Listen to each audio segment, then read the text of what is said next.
नमस्कार दोस्तों, इस वीडियो में हम लोग बात करेंगे कुछ क्वालिटी ईटीएफ्स के बारे में जिसमें आप लोग तत्काल एंट्री बना सकते हैं या कुछ समय में आपको अच्छा मौका मिल सकता है एंट्री लेने का। तो सबसे पहले ईटीएफ के बारे में हम लोग बात करेंगे निफ्टी 50 इंडाइसेस पे बेस्ड निफ्टी बीज ईटीएफ के बारे में।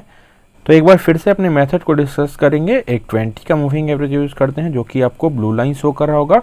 दूसरा हम लोग 200 डेज के मूविंग एवरेज को यूज़ करते हैं जो कि आपको पिंक लाइन शो कर रहा होगा। और तीसरा इंडिकेटर हम लोग लगाते हैं दोस्तों पिवट पॉइंट या पिवट लाइन भी बोलता है, जो कि हॉरिजॉन्टल लाइन आपको शो कर रहा होगा। तीनों इंडिकेटर्स आप लोग जीरोधा या ट्रेडिंग व्यू के चार्टिंग प्लेटफॉर्म पे लगा सकते हैं। चार्ट देख करके एनालाइज करके अगर आप लगाइएगा मार्केट में पैसा तो अच्छा एंट्री आपको मिलेगा और रिटर्न भी इन्हेंस आप लोग कर सकते हैं। तो जैसे हम लोग बोलते हैं प्राइस जब 200 डेज के मूविंग एवरेज के करीब में होता है तो पहला एंट्री हम लोग को ले लेना चाहिए, और 200 डेज के मूविंग एवरेज के नीचे आता है तो नीचे वाला पिवट हम लोग देखते हैं। जिस पिवट पे अच्छा सपोर्ट हम लोग को दिखता है वहाँ पे और भी क्वांटिटी हम लोग इंक्रीज़ करते हैं। और फिर जैसे ही 200 डेज के मूविंग एवरेज के बहुत ही ज़्यादा ऊपर चला जाता है प्राइस तो हम लोग कुछ प्रॉफिट बुकिंग का भी सलाह देते हैं। जैसे यहाँ पे हम लोग देख सकते हैं प्राइस 200 डेज के मूविंग एवरेज से बहुत ही ऊपर चला गया था। निफ्टी बीज ईटीएफ में अगर बात करें तो यहाँ पे हम लोग कुछ प्रॉफिट बुकिंग का सलाह दिए थे कि डेली चार्ट पे भी आप प्रॉफिट बुक कर सकते हैं। शॉर्ट टर्म के इन्वेस्टर और लॉन्ग टर्म के इन्वेस्टर बने रह सकते हैं और वीकली चार्ट पे आप लोग प्रॉफिट बुक कर सकते हैं। मान लीजिए 10 स्टॉक या ईटीएफ है तो 3-4 स्टॉक या ईटीएफ जरूर से हम लोग को प्रॉफिट बुकिंग करना चाहिए। उसके बाद जैसे ही 200 डेज के मूविंग एवरेज के करीब में फिर से प्राइस आता है तो यहाँ पे हम लोग को एंट्री लेना चाहिए। यहाँ पे हम लोग एंट्री लेने के लिए भी बोले थे। उसके बाद भी और भी मार्केट नीचे आते हुए दिखता है और पहला पिवट जो नीचे की तरफ था यहाँ पे सपोर्ट लेते हुए दिखा निफ्टी बीज।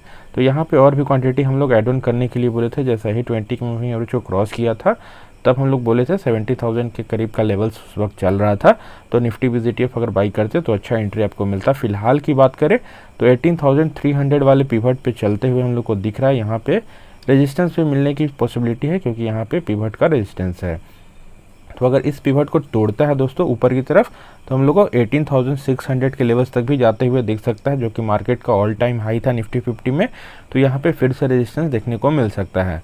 तो ऑलरेडी अगर 200 डेज के करीब में बाई किए हैं तो आप लोग इग्नोर कर सकते हैं। यहाँ पे कोई बाइंग नहीं करना है जब तक कि 18,600 का हम लोग को ब्रेकआउट ना मिले।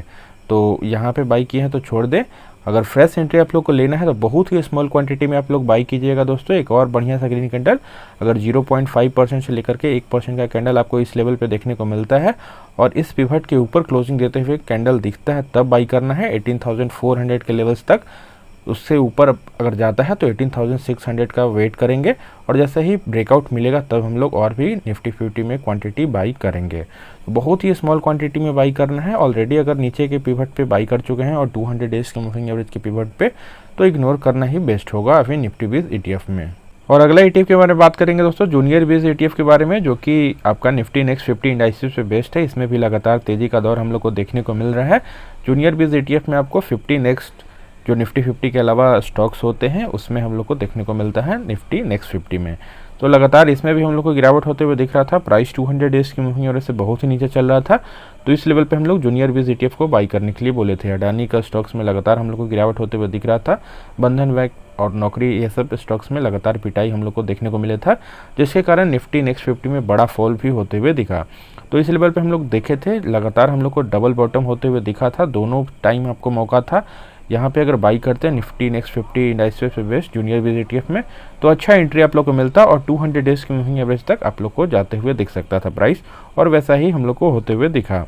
अभी फिलहाल की अगर बात करते हैं थोड़ा बहुत वेट करें क्योंकि 200 डेज का मूविंग एवरेज भी रेजिस्टेंस का काम करता है अगर प्राइस नीचे से ऊपर जाता है तो जैसे ही 20 का मूविंग एवरेज क्रॉस ओवर दे देगा 200 डेज के मूविंग एवरेज से तो अच्छा मोमेंटम ऊपर की तरफ और भी देखने को मिल सकता है। लेकिन फिलहाल थोड़ा बहुत रेजिस्टेंस भी देखने को मिल सकता है और यहाँ पे पुल बैक होगा तो 20 के मूविंग एवरेज तक भी आते हुए दिख सकता है। तो इसलिए 200 डेज के मूविंग एवरेज के ऊपर क्लोजिंग देता है दोस्तों तब हम लोग निफ्टी नेक्स्ट 50 इंडाइसेस पे बेस्ड जूनियर बीज ईटीएफ में बाई करेंगे। इसको वॉच लिस्ट में रखें। तो जूनियर बीज ईटीएफ में भी आप लोग बाई कीजिएगा मौका मिलने पे। अभी फिलहाल इसमें थोड़ा वेट कर सकते हैं। अगला बात करेंगे दोस्तों हम लोग निफ्टी फार्मा इंडाइसेस पे बेस्ड फार्मा बीज ईटीएफ के बारे में। लगातार इसमें भी गिरावट होते हुए दिख रहा था। हम लोग को पिछले 1-2 साल से फार्मा इंडस्ट्री ने अच्छा रिटर्न निकाल करके नहीं दिया। लगातार गिरावट होते हुए ही हम लोग को दिखा है। फिलहाल की बात करते हैं तो प्राइस 200 डेज के मूविंग एवरेज से बहुत ही नीचे आ चुका था और इस लेवल पे हम लोग पहले भी फार्मा बीज ETF में बाई करने के लिए बोले थे कि जैसे ही 20 की मूविंग एवरेज को क्रॉस ओवर देता है दोस्तों, तब हम लोग बाई करेंगे एक बढ़िया सा ग्रीन कैंडल में। तो इसी ग्रीन कैंडल में आप लोग बाई कर सकते थे फार्मा बीज ETF में। अगर बाई किए होंगे तो अच्छा एंट्री आप लोग को मिला होगा। और फिलहाल की बात करते हैं तो 200 डेज की मूविंग एवरेज के करीब में प्राइस चल रहा है और यहाँ पे कंसोलिडेट करने का प्रयास हम लोग को देखते हुए मिल रहा है। तो थोड़ा बहुत हम लोग को वेट करना है एक बढ़िया से ग्रीन कैंडल का, और ऊपर की तरफ क्लोजिंग देता है, इस रेजिस्टेंस लाइन को तोड़ता है दोस्तों फार्मा बीज ETF, तब हम लोग बाई करेंगे। नहीं तो फिलहाल हम लोग वेट कर सकते हैं, क्योंकि यहाँ से भी रेजिस्टेंस लेके फिर से हम लोग को नीचे आते हुए दिख सकता है निफ्टी फार्मा में। तो इसमें भी थोड़ा वेट कर सकते हैं, 1-2 दिन हम लोग को अच्छा अगर ग्रीन कैंडल देखने को ऊपर की तरफ मिलता है, 1-2 कैंडल लगातार देखने को मिल जाएगा, तब हम लोग उसी कैंडल में बाई करेंगे फार्मा बीज ETF में। फिलहाल आप लोग वेट कर सकते हैं, अगर नीचे के प्राइस पे ऑलरेडी बाई किए हैं थोड़ा बहुत वेट कर लें, या फ्रेश एंट्री आप लोग को लेना है तो 1-2 कैंडल ग्रीन कैंडल के बाद ही एंट्री बनाना बेस्ट होगा। और अगला ETF जिसमें हम लोग को लगातार गिरावट होते हुए दिख रहा है फिलहाल कुछ समय से, निफ्टी IT इंडाइसेस पे बेस्ड IT बीज ETF की हम लोग बात कर रहे हैं। पहले तो हम लोग को कोविड के बाद बहुत ही शानदार रिटर्न निकाल करके IT सेक्टर ने दिया था, उसके बाद प्राइस 200 डेज की मूविंग एवरेज से बहुत ही ज़्यादा ऊपर चला गया था। तो इस क्रम में हम लोग बात भी किए थे कि कुछ प्रॉफिट अगर बुक करना है दोस्तों तो प्रॉफिट बुक कर सकते हैं।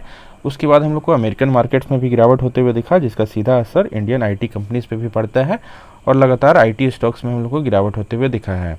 फिलहाल की बात करते हैं तो प्राइस 200 डेज की मूविंग एवरेज से नीचे ही चल रहा है, तो इस लेवल पे पिवट का सपोर्ट था, तो यहाँ पे आप लोग कुछ क्वांटिटी ऐड ऑन कर सकते थे IT बीज में। फिलहाल ट्रेंड डाउनवर्ड का है, तो इसलिए बहुत ही स्मॉल क्वांटिटी में बाई करना है।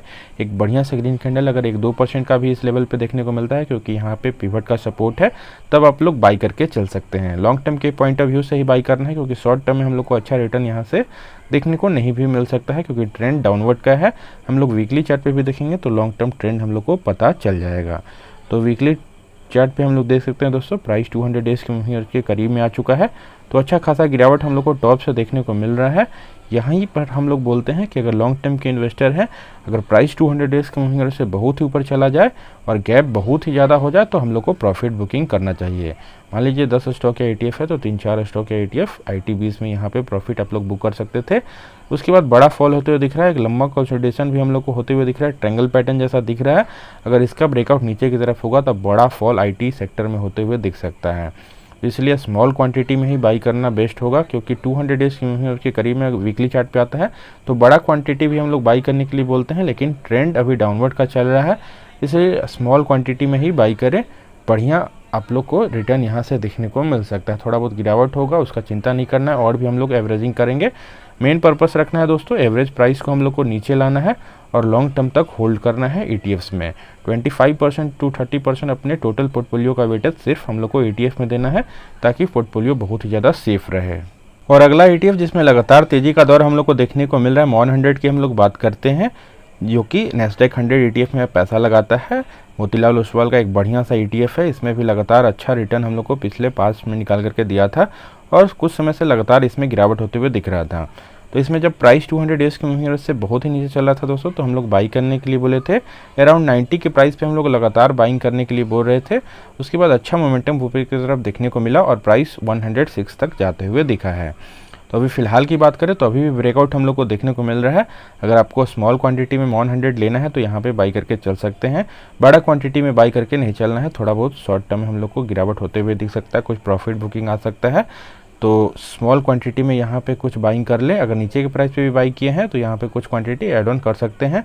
बढ़िया रिटर्न आपको निकाल करके देता है MON 100। पिछले पास ट्रैक रिकॉर्ड की बात करते हैं तो 15 से 20% का रिटर्न हम लोग को निकाल करके देता है, लेकिन हम लोग को ज़्यादा इन्वेस्टमेंट US स्टॉक और ETF में नहीं करना है। टैक्सेशन का इशू होता है, 20% आपको LTCG लगता है विथ इंडेक्सेशन, जो कि इन्फ्लेशन रेट चल रहा है उतना माइनस करेगा 20% से। तो इसलिए हम लोग को इसमें ज़्यादा इन्वेस्टमेंट नहीं करना है, अपने टोटल पोर्टफोलियो वेटेज का 1 to 5% ही देना है US स्टॉक्स या ETF में। तो MON 100 में भी आप लोग को इन्वेस्टमेंट करना है दोस्तों, बढ़िया रिटर्न निकाल करके देता है, तो यहाँ पे जरूर से आप लोग बाई करके चल सकते हैं स्मॉल क्वांटिटी में। और आज के आखिरी ETF के बारे में बात करेंगे। गोल्डबीज ETF के बारे में बहुत ही शानदार रिटर्न निकाल करके दिया था। पहले भी हम लोग बाई करने के लिए बोले थे, 43 का प्राइस जब चल रहा था 200 डेज के करीब में ही था, तब हम लोग बाई करने के लिए बोले थे गोल्डबीज ETF में। हमारे पिछले वीडियोस को आप लोग चेक कर सकते हैं। उसके बाद बहुत ही शानदार रिटर्न गोल्डबीज ने निकाल करके दिया और प्राइस 200 डेज के भी फिलहाल बहुत ही ऊपर चल रहा है और 51 के प्राइस पे चल रहा है। तो गोल्ड बेस ETF में दोस्तों अगर प्रॉफिट बुकिंग करना है इस लेवल पे, क्योंकि प्राइस 200 डेज की मूविंग एवरेज से बहुत ही ऊपर चल रहा है, तो प्रॉफिट बुकिंग भी आप लोग कर सकते हैं। अगर 43-44 के अराउंड प्राइस पे आप लोग बाई किए हैं गोल्ड बेस में, तो यहाँ पे कुछ स्मॉल क्वांटिटी में प्रॉफिट बुक कर ले, 50% तक इसको बेच सकते हैं। अगर बाइंग करना है दोस्तों गोल्ड बेस ETF में, तो थोड़ा बहुत वेट कर ले, 52 के ऊपर प्राइस जाता है तब बाई कीजिएगा, क्योंकि लगातार तेज़ी का दौर इसमें देखने को मिला है। तो कुछ नियर टर्म में हम लोग को शॉर्टफॉल भी देखने को मिल सकता है, प्रॉफिट बुकिंग भी आ सकता है। तो इसलिए गोल्ड बेस ETF में हम लोग को स्मॉल क्वांटिटी में ही बाई करना है। अगर बाई करना है तो अगर नीचे के प्राइस पे बहुत ही ज़्यादा क्वांटिटी आप लोग बाई किए हुए हैं गोल्ड बेस ETF में, तो यहाँ पे प्रॉफिट बुक कर ले, बहुत ही अच्छा मौका है। और यहाँ से और भी ऊपर जा सकता है दोस्तों, लेकिन हम लोग थोड़ा बहुत प्रॉफिट बुक करेंगे गोल्ड बेस ETF में। लगातार हम लोग को तेज़ी देखने को नहीं मिलेगा, कुछ हम लोग को फॉल बैक भी देखने को मिल सकता है। तो बहुत ही अच्छा ETF है दोस्तों गोल्ड बेस ETF, हम लोग को पोर्टफोलियो को बैलेंस देता है। तो 5 to 10% का हम लोग को वेटेज गोल्ड बेस ETF में भी देना है। तो होप आप लोग को वीडियो अच्छा लगता होगा दोस्तों। वीडियो अच्छा लगे तो वीडियो को लाइक कर दीजिएगा, चैनल को सब्सक्राइब कर लीजिए और अपने दोस्तों में शेयर कीजिए। थैंक यू, मिलते हैं नेक्स्ट वीडियो में।